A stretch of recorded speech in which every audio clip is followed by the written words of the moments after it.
Okay, good afternoon, everyone. My name is Bree Stanlake.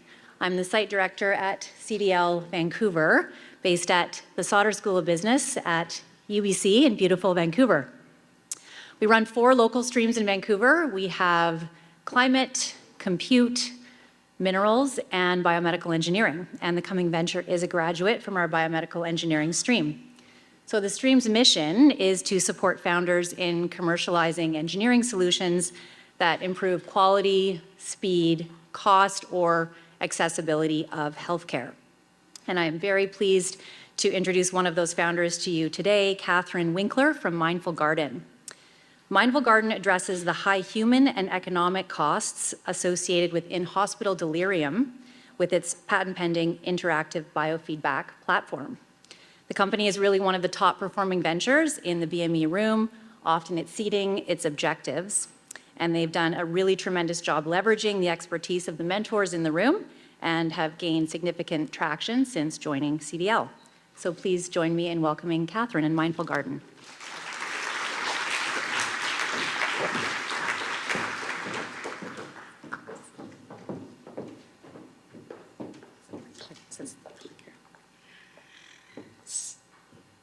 So many of you may or may not know about a global health emergency that's costly, it's massive, and it's largely unaddressed. It's costing hospitals billions of dollars a year and with few health options. The reason I know about a hospital-acquired delirium is a personal story. My mother, Esther, went into the hospital for elective hip surgery, like many do. Complications arose, she got delirium, and it was unaddressed. She started to see things that weren't there. She was agitated, and she was undiagnosed.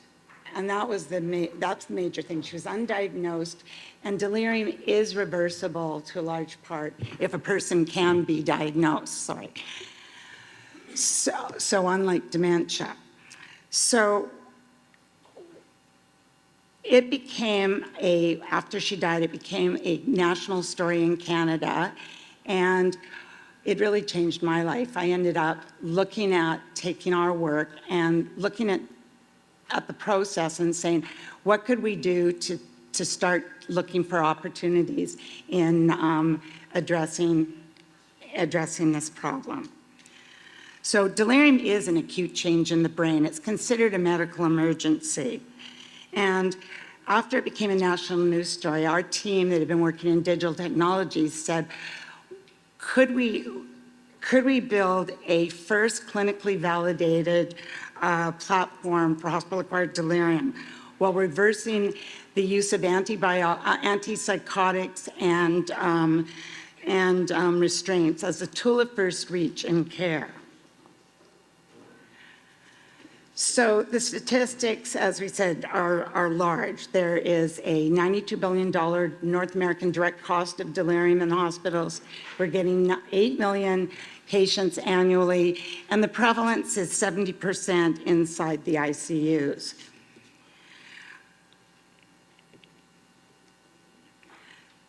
So when COVID came, it was one of the first steps that let us know that the problem for delirium was going to be front and center globally.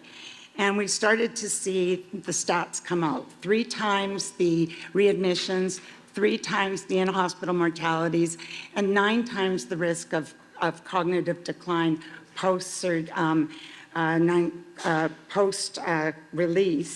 including a correlation now with early onset dementia, which is of real interest to most of us who are looking for aging in place. And so this has attracted some of our funders like the Center for Aging and Brain Health Innovation. And also I was sent to Japan to speak to the super aging population and the government there about super aging populations in Japan. So what are we? At the heart, we're a software platform that's basically hardware agnostic. We're simply taking the biofeedback process and placing it within an interactive gaming environment. We're starting to ask, can the body actually influence its own biostate? So Mindful Garden right now is capturing voice, gesture, and vital signs as proxies for patient agitation levels. This data is output as dynamically generated nature-based visualizations and sound frequencies that level up or down to match the intensity of the patient's behaviors, ultimately returning the body to calm as measured by RASS scores. Now, one nurse actually said it best. She described it as the patient as game controller and playing Mindful Garden, which is the game the vulnerable senior doesn't even know they're playing. So I thought that said it really well. So we came into CDL. We had a prototype, we had a study, and we had patents pending for system and method. But when we started in CDL, it was like we were whipped into shape. And one of the things we did was we literally had our study. We found it published. It was published in Nature, Journal of Digital Medicine, which brought a lot of notoriety. And then when we also, the Ministry of Health did an independent economic review showing savings of $510 per ICU patient and $4 million over 3 years for the average tertiary care hospital.